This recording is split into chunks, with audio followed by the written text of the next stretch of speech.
Welcome back to a reading corner. We're going to be covering the second lore segment of Venom, titled Separation Anxiety. Being trapped in a prison deep beneath the surface of the symbiote homeworld Clintar might seem like a terrible fate to most, but Eddie Brock, quite familiar with being behind bars himself, was well aware that things were about to get far worse. Up on the planet's surface, mistakes had been made. Big mistakes. And now the worst case scenario had finally played out. The primordial force of darkness known as Null had broken free from his confinement within Clintar's core and was about to extinguish every trace of light, and with it every trace of life, in the known universe. The only positive is now having his bond torn asunder, his own memories started to return. Eddie tried hard not to blame himself. After all, there were many others who had unwittingly contributed to the chaos that had just unfolded.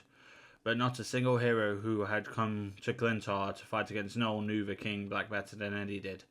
As Venom, Eddie and his symbiotic partners should have been the ones leading their allies to a glorious victory. Instead, they ended up being torn apart by Hela, Null's new Queen in Black, and thrown into separate cells to rot. They had been removed from play right when they were needed the most, and now the universe was doomed, unless they managed to do something fast.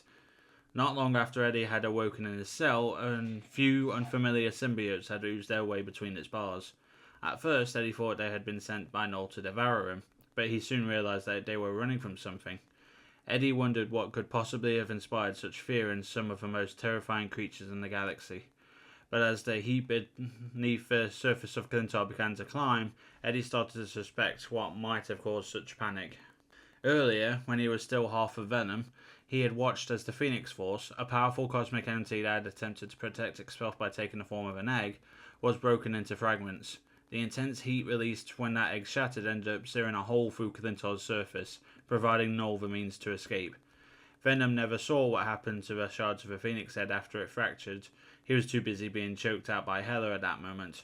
But now, based on the rapidly rising temperature and the trembling symbiote surrounding him, he knew that one of the fragments must be close by. If he wanted another shard taking down Null, the cosmic power contained within that shard might be his only hope. One problem though, Eddie's symbiote wasn't keen on that plan. Although they had been thrown in separate cells, they were still able to communicate via their deep symbiotic bond. The symbiote reminded Eddie that, by their nature, his species was afraid of fire. It was a primordial fear that had been passed down through the generations after the very first symbiote, Old Black, was created in the flames of a celestial forge. Eddie was well aware of his partner's weaknesses, but he tried to reassure the symbiote that facing a little bit of flame now would be a hell of a lot better than an eternity of darkness that Null was planning to unleash. Eddie quickly reconsidered that notion, however, when a trail of flame started to quickly advance down the long corridor leading to his cell. The fire blazed brighter and hotter than any he had ever seen or felt. The Phoenix's flames were the flames of creation itself, burning since the dawn of time, and no human, other than those chosen to be the Phoenix's host, would hope to withstand their intensity.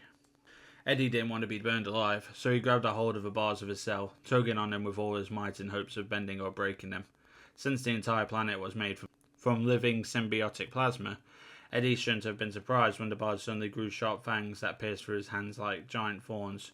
Eddie let out a howl, but the pain didn't stop him. He kept pulling on the bars until they finally snapped and fell limp underground in front of him. Finally free from his cell, Eddie ignored his wounds and followed the voice screaming in his head until he reached another cell nearby. This one had a solid wall instead of bars, to prevent the symbiote inside from slithering its way out. But Eddie wasn't about to let any obstacle keep him from reuniting with his partner. He looked down and saw that the other symbiotes had followed him out of his own cell. He reached his bloody hands down towards them, and they knew what to do.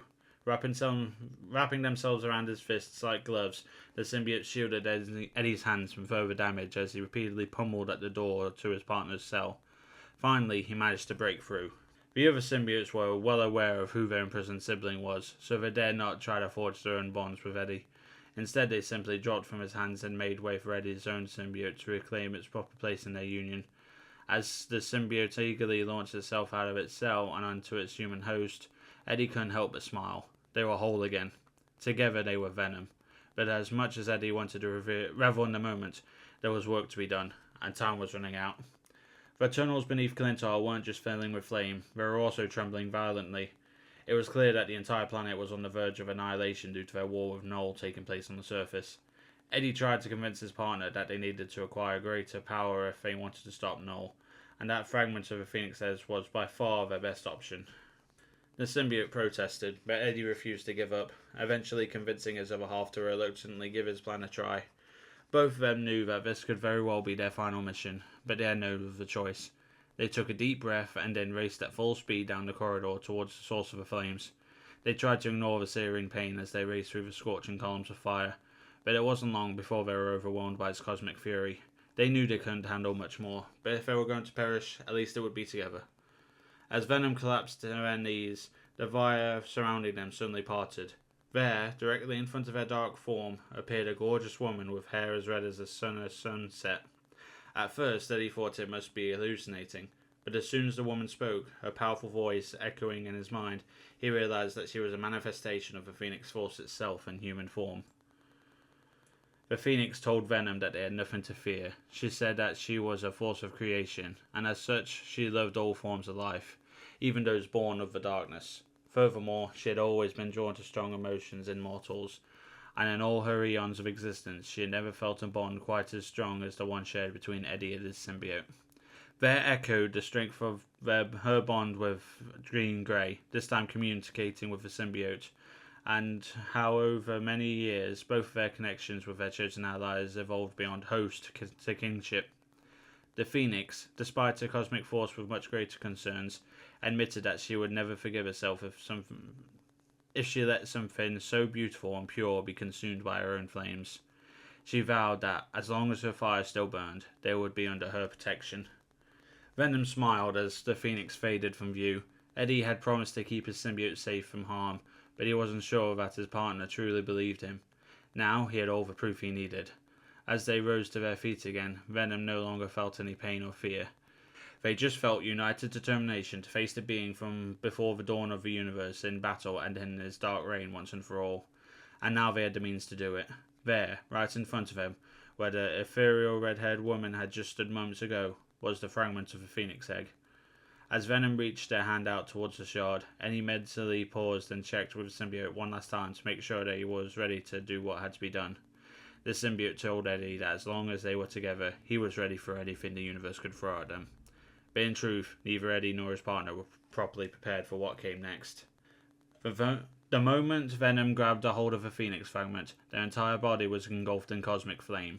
But this time, the fire didn't burn from the outside. Instead, it burned from the inside with the intensity of a new star being born, and it felt sublime. Together, Eddie and his symbiote had always been Venom, but now, bonded with the Phoenix Force as well, they were something entirely new and different. They were the perfect balance of light and dark. They were two primal forces, at odds since the dawn of time, yet now joined together in perfect unison. And most importantly, they were ready to take their new power to the throne of Null and use it to send their god back into the oblivion he belonged. If Venom had their way, the King in Black's reign was about to come to its fiery end. But even with a portion of the Phoenix Force at their disposal, Venom wasn't about to enter the fray unprepared.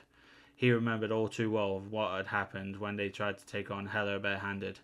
If they wanted to win this battle, they would need a weapon capable of holding its own against the symbiote's great ad-infirmed grandpa, Null's fabled Necrosword All Black, and thankfully, he knew exactly where to find one. So yeah, that's basically where Venom... I'm assuming this is part of a gallery. Actually, if I remember correctly, I do remember there's a gallery card video I'll be dropping soon, which pretty much sums up everything that was covered in this little chapter. But yeah, Eddie's now channeling the Phoenix Force. He's about to take the fight back to Null. So be sure to like and subscribe, and I'll catch you in the next one.